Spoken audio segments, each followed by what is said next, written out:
Howdy y'all, Christi here with Little Salty Homesteader. Welcome back to my YouTube channel. I am back today with this week's weekly update. We have begun the process of transitioning the garden to get ready for fall planting. So let's go see what's changed this week.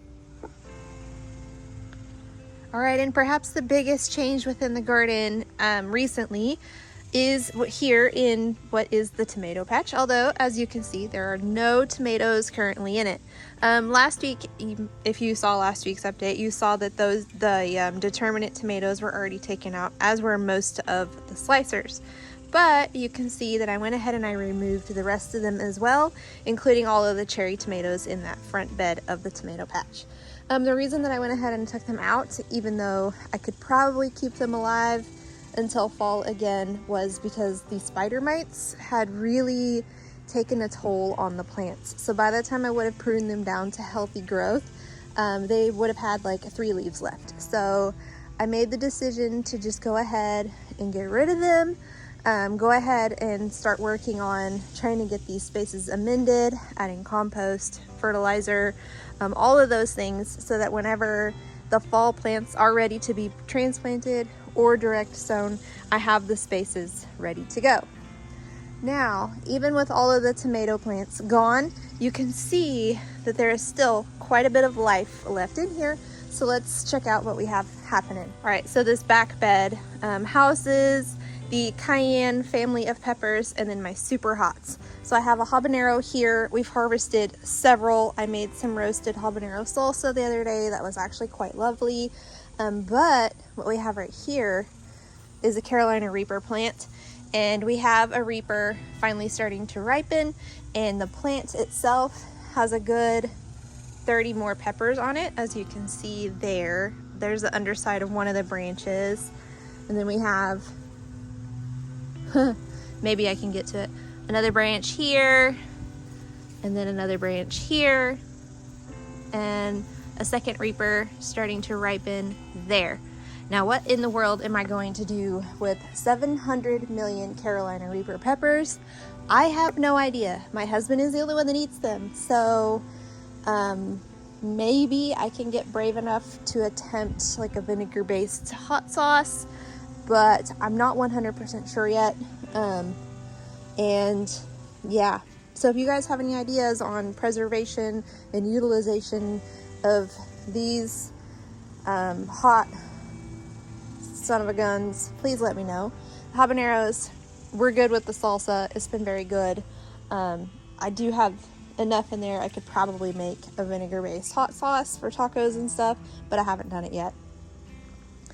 These little peppers, okay, so the seed packet of these says Thai red chili, but the picture on the package shows like long, skinny, pointy peppers, kind of like cayennes, but straight and a little bit smaller. Clearly this is not those. I don't know what variety this is, but my husband loves them. So I should probably isolate some blossoms on here so that I can save seeds and continue to grow these, because these, my husband said, have the perfect flavor and spice levels. He loves snacking on them. So definitely need to continue to grow it. And I don't want to run out of these seeds since he enjoys them so much. Other things of note within this bed, talked about habaneros, Carolina Reapers, these spice little devils here. We have a lot of herbs going on. So we have oregano. This is the hot and spicy oregano. Down there we have Italian oregano. I'll get closer to that here in just a second. There's various basil varieties. This one might be holy basil. The leaves look very similar to holy basil, so I'm waiting for the flower spikes to appear so I can confirm that. We have calendula here, and as you can see, it is still putting out a ton of flowers. All of these is where I cut the blossoms off. I'm dehydrating them inside, going to extract them in some olive oil and make like an eczema oil for me and the kids, because sometimes we get some eczema issues going on. Buena mulata peppers, I know, not an herb, but These are really lovely whenever they ripen, so that's why I want to just take a second to point that out. And then this is the Italian oregano. It is fully flowering now. I don't know if you can see in the video the little hoverflies and such flitting around it. Swallowtail butterfly also loves to come visit. So I'm just letting this, you know, continue to flower. I'm not using it for cooking at the moment while it's in this full flower phase. I use the hot and spicy down there for what I need, mostly pizza sauce at the moment. All right, this middle bed here, this houses serrano peppers at this end and then various jalapenos the rest of the way down. I read the tags yesterday, and the serrano variety that's in here, the only one, is 3 plants, I believe. 3 plants of the Trapeo serrano, which is this giant right here, if I can. So they all get really huge. I've discussed in previous videos my husband's opinion on the flavor of these. I'm going to be trying Pathfinder next year. The seeds for that are available through Haas Tools. So I will get those ordered probably in November or December to get that ready for next year's spring planting. But otherwise, the jalapenos, a bee, hold on, gonna let that bee go by. All right, so the rest of the row is jalapenos, various types. We have early jalapeno, Pantera jalapeno, Jedi. This is a brown jalapeno, and then lemon spice. This little small one is orange spice and pumpkin spice. Mostly lately, these have just been harvested for fresh eating. I did put one in the habanero salsa the other day. But otherwise, we really just love jalapenos. I fermented 2 quarts. The next preservation of these will be to pickle some jalapenos for my husband because he specially requested them. But some of the herbs that we have growing in here include lemon thyme, which is one of my favorites. I love the way that it smells. We have more calendula throughout. We have various basil varieties throughout.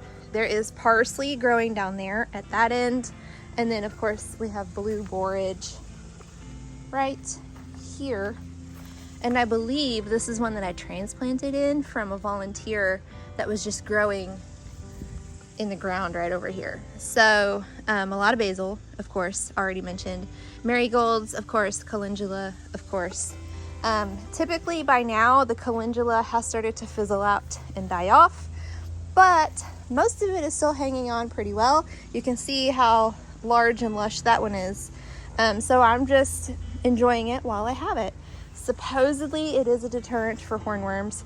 I don't know how accurate that is because I pulled a fat hornworm off of that Arapaho cayenne 2 days ago, and there's calendula there and there was a basil plant there, but I accidentally pulled it out this morning. So take that with a grain of salt if you're trying to use plants as hornworm deterrents. This bed, and possibly the most chaotic looking bed out of the tomato patch, has quite a few things going on with it. We'll start with this tricolor sage here. This is the longest I've actually been able to keep one of these alive, so yay for that. It is edible. You use it just like you use regular sage. It's just a prettier variety because you can see it's got purple and then cream and then of course the traditional green. This is going to be a zinnia. It is bouncing back. It was looking very, very poorly. We have blue goose cowpeas here, and you can see now that I've removed all the tomatoes how close these guys are to blooming and hopefully starting to create some peas. These are a, black-eyed peas / cowpea variety, so I'll be using these for New Year's for the traditional black-eyed pea meal for luck. So the tomatillos, I went ahead and I removed. I can't remember if they were already gone last week or not, but they're gone, clearly, you can see. So we have eggplants left. We have a shooting stars right here. We have a shooting stars right here. And then we have Listata di Gandia, or however you say that. Here you can see the beautiful variegation of the plants. And then we have 2 Thanos varieties here. You can see a young eggplant there. So these actually only get like 4 to 6 inches long. They don't get super huge. But whenever I harvested the other day. I harvested like 4 of them off of one plant. So, so far happy with the Thanos variety. And then of course, what is going to be going in here in July is going to be a cucumber. I'm going to be putting Boston pickling cucumber in here. I think that's the variety that I have. It's either Boston or Chicago. I can't remember which one. And we're just gonna kind of let that meander through the raised bed and hopefully get some cucumbers out of here so I can make some pickles. Around to the front of this for just a second, because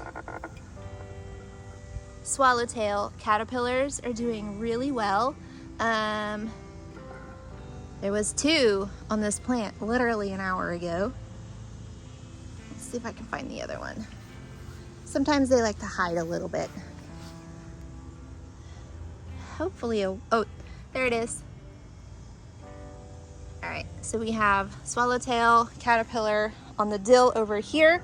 So I planted the dill as a companion for the cucumbers, but also to be a host plant for swallowtail. So I'm really happy that these guys have made it so long, because I saw a wasp take one out the other day, so I've been kind of nervous about it.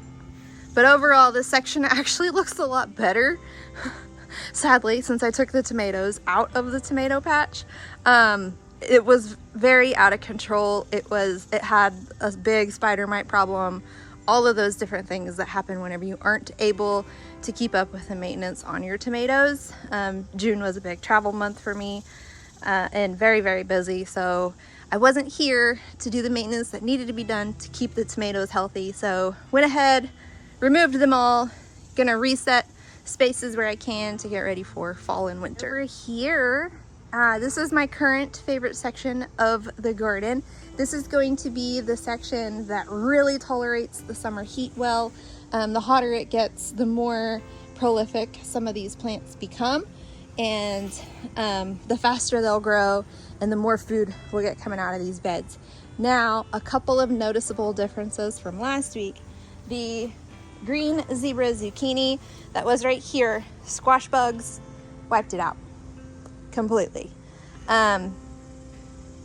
It was fine until it wasn't, so I had to take it out. I also removed the camo squash, not because it was sick, but because it wasn't producing, and it was taking up way too much room in the raised bed to not be giving any food.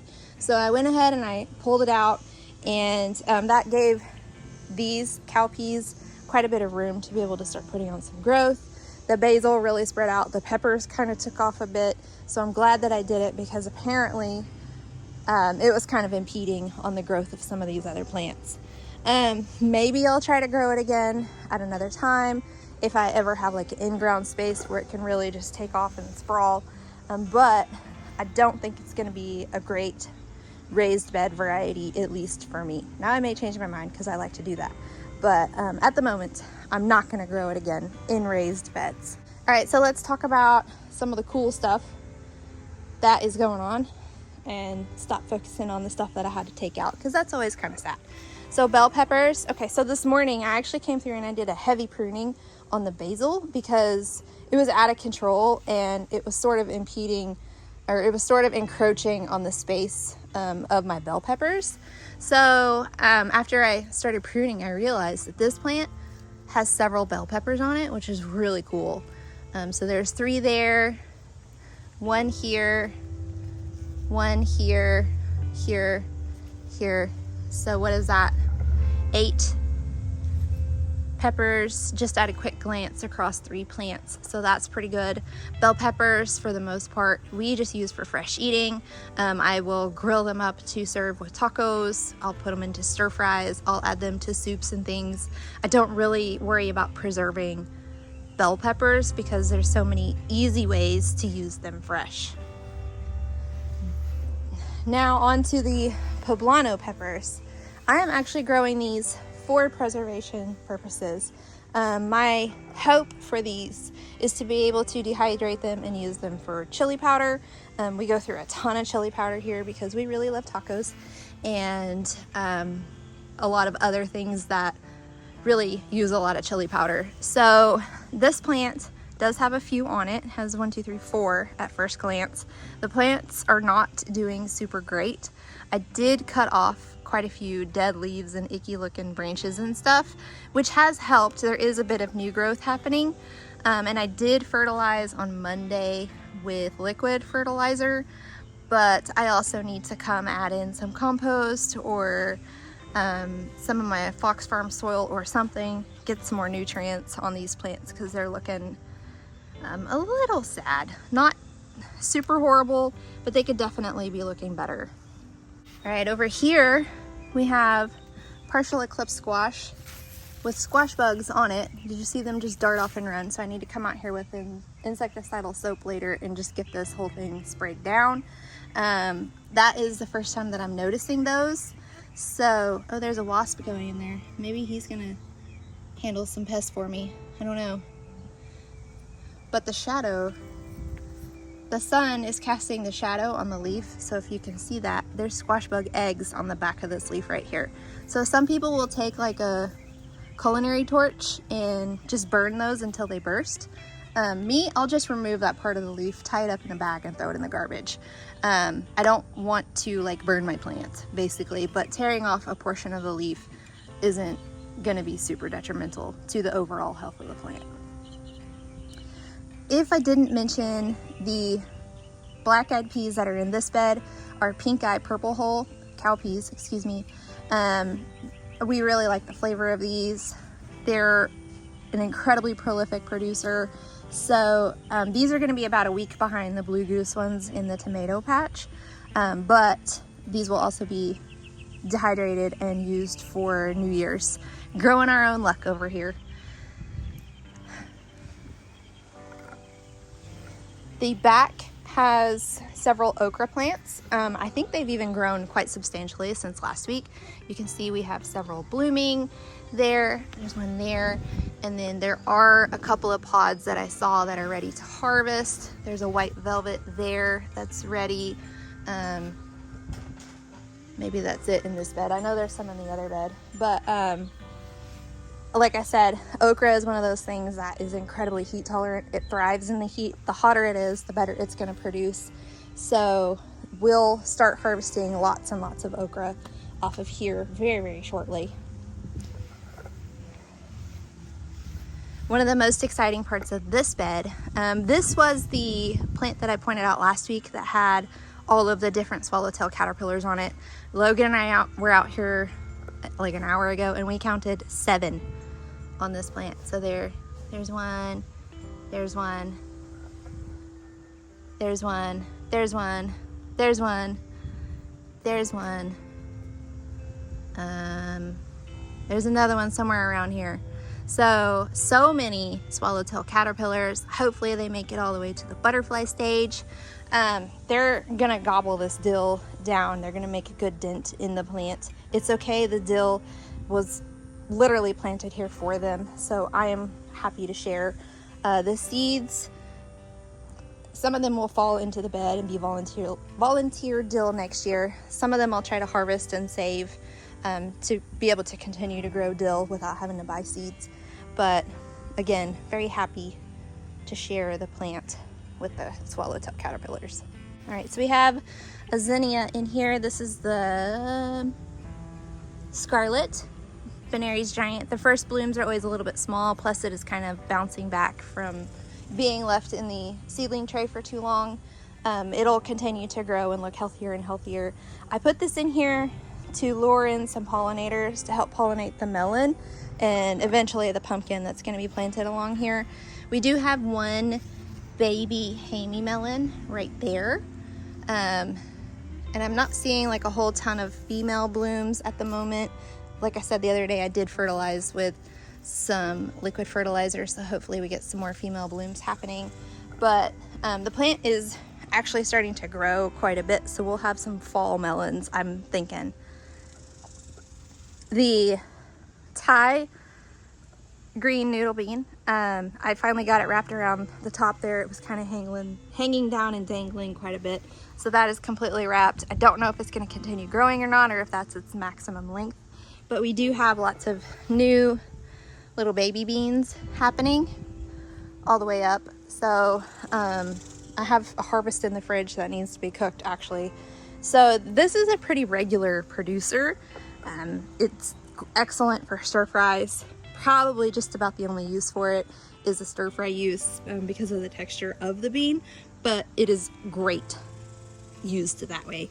The plant seems to be pretty heat tolerant, seems to be pretty tolerant of my lack of watering. Granted, we've had a lot of rain, so I haven't had to water a ton, but so far it's been pretty resilient to all of the conditions that it has been exposed to. Sunflowers are looking meh. These have actually been planted here for quite a while, so you know, them looking meh is par for the course at this stage in their maturity. These, I believe, are evening sun, if I remember correctly. Several flowers that are blooming. This one is the last one of Sunflower Steve's marl mix that I planted, and I'm going to attempt to save seeds from some of these because I really loved the variegation of the flowers. Last week I showed you guys the really red. This one had a lot of red in it, and this one had more yellow. So I showed them kind of side by side, comparing the two. But I'm gonna try to save seeds from those so that I can plant some more. Onto this raised bed, we'll start over here on this side of the trellis. So this is Kajari melon. This is an Indian variety of melon, sort of resembling honeydew and or cantaloupe. It is orange and green on the outside with green flesh on the inside. It is incredibly popular due to some other YouTubers that have grown it with success. There is a small fruit on here somewhere, right here. It's very, very small. I don't know if it actually got pollinated because it's been the same size for a couple of days now, but I am keeping an eye on it. Also, you can see that the vine is starting to grow quite a bit up the trellis. I'm hoping for some fall melons for the kids. I don't really eat melon, but they do, so hopefully they'll have a little snacky snack. Also up here, this is the Chinese red noodle bean currently climbing up. It is about to start blooming. I saw some like little bloom pods happening, so we'll have some red beans to go along with those Thai green ones. And then there's a Hosinator cucumber that is finally deciding that it wants to grow, so I'm just going to let it. Hopefully we'll get some cucumbers from that. As it climbs, I'll try to attach it to the trellis and such to give it some support.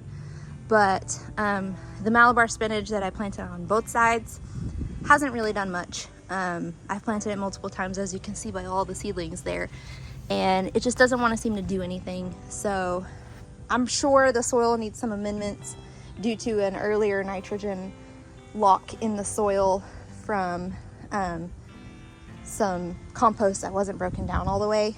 But I'm not sure, other than that, why the Malabar spinach just really didn't grow this year. I've grown it before with great success, so no idea. The rest of the bed has more okra along the back, as you can see. There's the mature pods that I was talking about. So we have a couple of red varieties. I think there was some of the green varieties on the dwarf plants here. We have, this is lemon basil, I think. Yes, this one's lemon basil. It smells like lemon whenever you rub the leaves. This one, I'm not sure. It had purple flowers. Again, I came out here and did a big pruning of all the basil this morning. Clear off the flower heads, try to encourage some more bush-like growth, and sort of just clear some space for some of these other plants to get some light. Shishito pepper, I need to come out and do a harvest of a few. I'm making salmon for dinner, so maybe I'll just blister up these few and just kind of serve on the side. Oh my gosh, the name always trips me up on these. Candy cane chocolate cherry peppers. There's 4 plants worth. I harvested several yesterday that are going to be turned into paprika. They, I'm assuming, would be used similarly to bell peppers, but they're quite a bit smaller. They're the same shape, just smaller. But my plan is to just use them as paprika.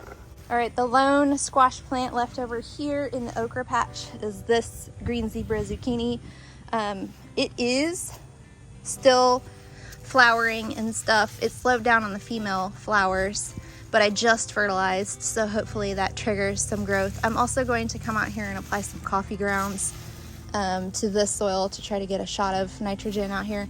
There's some more baby squash bugs down there. Yuck. So I need to get some insecticidal soap out here. Muy pronto. That's gross. Come a little closer to this oak right here. So there you go. This is about the size I like to pick it at before it gets tough and hard and woody. This is kind of nice and tender and crisp. So this is like the perfect size for us for the way that we like to eat it. So there's a few out here, like I said, that I can harvest. There really isn't much to see over here. All of the corn kind of fizzled out, died off. We do have some blue spice basil that is kind of encroaching into the yard space. So whenever we mow and weed eat, I'll have to figure out how to manage that so that Jake doesn't run it over with a lawnmower. Blue borage, it was a blue borage monster, but I had broke some of the stems off and now it's much more contained and staying within its space a little bit better. But here's the flowers. These are edible. Apparently they have a cucumber-like flavor. I have not eaten them, so I can't attest to that.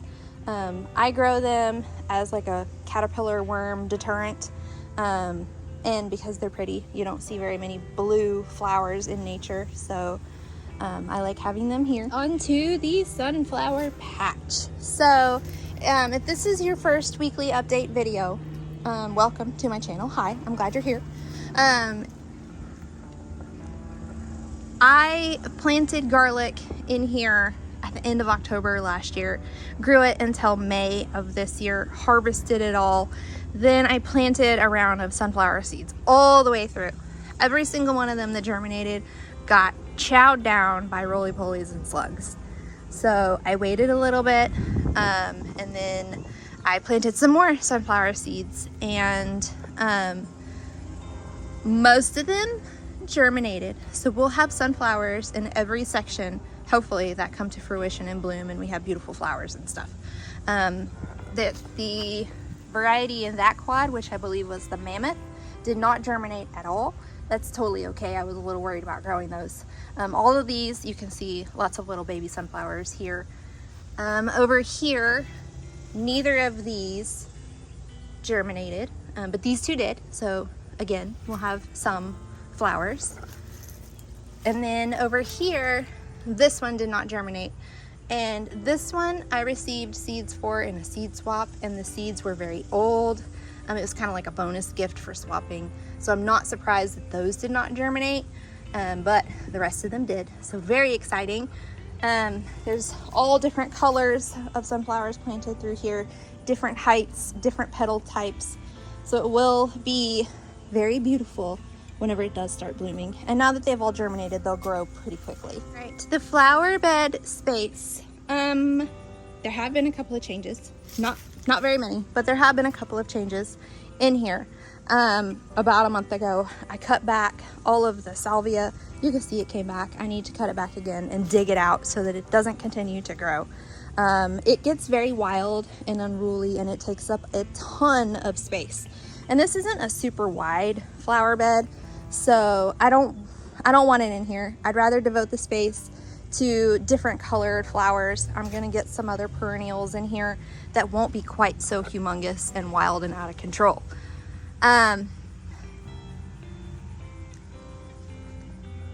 Outside of the salvias that I need to cut back down, the snapdragons that are planted here and at that end, more of them are fizzling out. It's perfectly natural. They don't like the hot weather. The snapdragons are not a Texas summer plant. They're a Texas spring plant on a good day. So I'm actually surprised that this many are still green and doing pretty well. So one of the changes in this bed is that I transplanted cosmos into here. There's 3 down here and 4 down there, so 7 in total. Varying shades of pink, maybe red, and maybe purple. I'm not sure exactly what survived living in the seedling tray for so long. So it'll be interesting to see whenever they start blooming. But all of the Rudbeckia, I talked about this last week.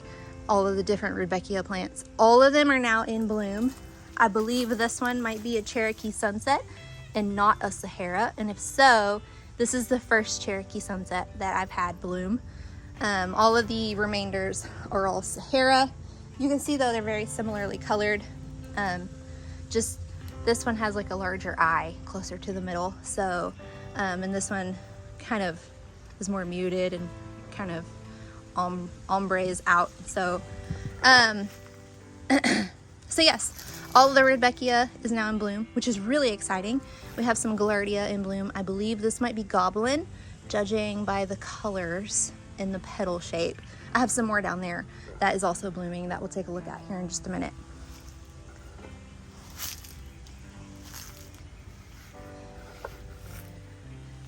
So this is another calendula plant that is still doing really, really well. All of this is where I pruned off other flowers, you know, to dehydrate with the rest. I need to come do another harvest today. We got three flowers here ready to be dehydrated and stuff. So as long as this continues to grow and be healthy, I'm going to let it happen. This is a volunteer feverfew. It does have medicinal properties. I'm not sure which. I need to research it. I grew it because it has really cute little white flowers. I grew it last year and it came back this year on its own. So I'm kind of happy to see it. That one down there is actually about to bloom. I'll show you in a second. We also have a few milkweeds in here. I grow this strictly for monarchs. So we'll see. Hopefully I can be a host to some monarch caterpillars as well. All right, so this is the feverfew that is about to bloom. They're, like I said, they're very small white flowers, super cute. So next week, if they're blooming, you can expect that on the weekly update. Persian carpet zinnia. These come in varying colors. They're not all orange. Some are kind of purple, some are kind of red. We have more cosmos over here. This is where the other four are planted. These snapdragons seem to be doing not quite as well as the other end, but we do have some sort of flowers happening, so at least there's that. Some more Rudbeckia. So the thing with the Sahara is there's all different shades of colors. Orange, mauve, the front yard, that one is yellow. So it's really cool to see all the different variations as they bloom. And then here's another Goblin Gaillardia. More milkweed. You can see the oleander aphids. I'm not concerned with those. There are a lot of predators for those, so it'll be fine. All right, over here in this is kind of a perennial patch right here, and that's kind of what I'm going to put throughout here is different patches of Gaillardia and Echinacea. Of course, I'll continue to grow Rudbeckia and marigolds and snapdragons and stuff, but I want some other perennial areas so that I don't have to continuously plant so much. There are a couple of types of Gaillardia currently growing here. This one is, oh my goodness, I just had the name on the tip of my tongue. Indian Blanket, sorry. And then this one is Double Sunset. And there are varying colors to this one. So I'm going to be planting more because as you can see, the flower is actually multiple flowers. So it looks really cool. Ginger is doing really, really well. It really likes the shade cloth there. So we have some more little plant spikes. So it's doing really well. It's happy. It gets watered pretty regularly by the rain. If it's been dry for a few days, I come out here and hand water. But that one and this one are both growing really well. So in 6 months or so, something like that, we'll be able to harvest some ginger out of here. The pepper green stalk, it needs help, my friends. It needs some help. It's looking kind of sad. While it is producing, I am harvesting quite a few peppers out of it.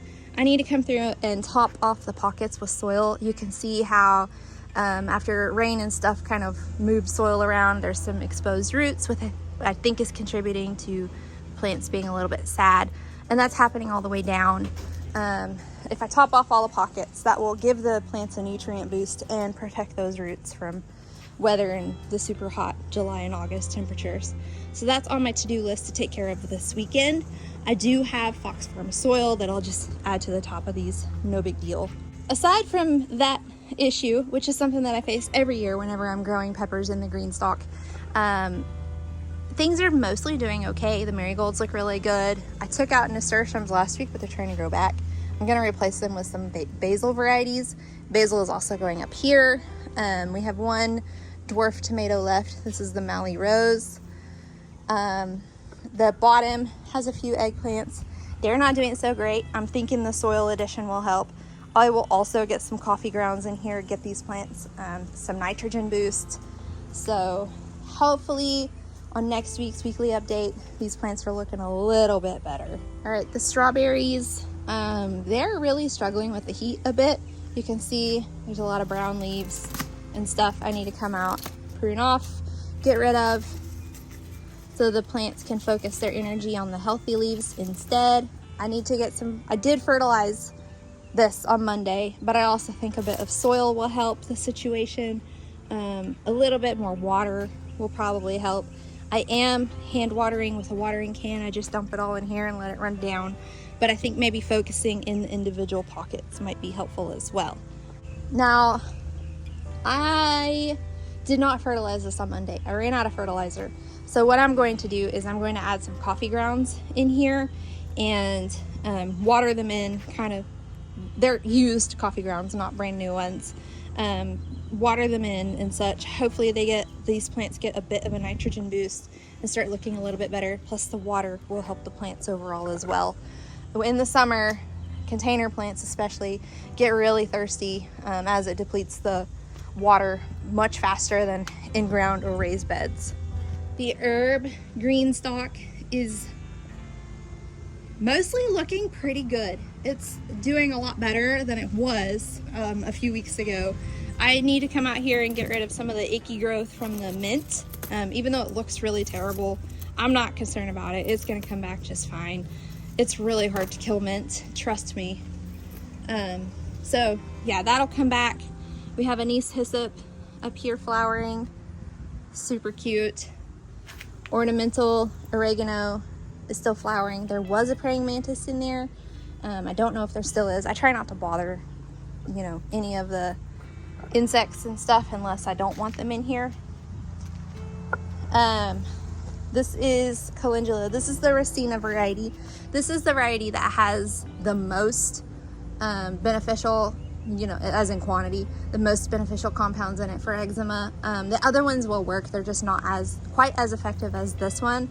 So I am just kind of mixing them all together whenever I make the extracted oil, understanding that it may not be as strong as a jar that was purely just the Racina variety. I do need to get more seeds for this for next year because this was my last set. Right over here, the marshmallow was blooming. I have a picture of it. I will insert it right here so you can see. I think I need to water this green stalk, get some water in here for some of these plants. They're looking kind of sad. Tarragon, sorry, this is tarragon. This is regular hyssop, and this is rue. Hyssop can be used for teas. It apparently makes a very lovely tea. It's not flowering yet. I was just checking. The rue I planted for swallowtails. I mean, obviously I'm not too concerned about swallowtails this year because they did find the dill. But if they found this, I would be happy to have them harvest on there as well. A very handsome garden dog enjoying the shade. Hello, baby. Hello, handsome Otis. And then one last update before we wrap up here. So these were some seedlings I started a couple of weeks ago. We have basil, so we have Tulsi here, and then red Reuben, which is a purple variety here. We have 4 varieties of celosia. There are seedlings in each of the 6 packs, so even if I only have 1 plant out of it, I'll at least have something. We have 2 6-packs of coleus. We have chocolate mint and folia velvet. This one is a dark purple variety. And then we have Persian carpet zinnias. So these will be planted all throughout the raised beds and the in-ground flower beds. Also, tomorrow I will be starting some marigolds, petunias, echinacea, gaillardia, and snapdragons to be transplanted in the fall. Now I still have plenty of marigolds blooming, but they're kind of like that quintessential fall coloring, so I wanted to get some more into the flower beds. But that is a look at the garden early to mid-July. Even though we are starting to warm up, the temperatures still are relatively mild. The high today is 91. Normally it's like 111 by now, so I will take that 20-degree difference any day of the week. But I'm really happy with how things are looking, how things are growing. Look how giant those pepper plants are back there. That is so awesome. But that is all I have for you today. If you liked this week's weekly update and you would like to continue to see how the garden grows and changes from week to week, because there's about to be a lot of that, please like, subscribe, comment, do all those different YouTube-y things. I'm gonna go inside and cool off, drink some more water. Other than that, go find a way to get your hands dirty. Bye.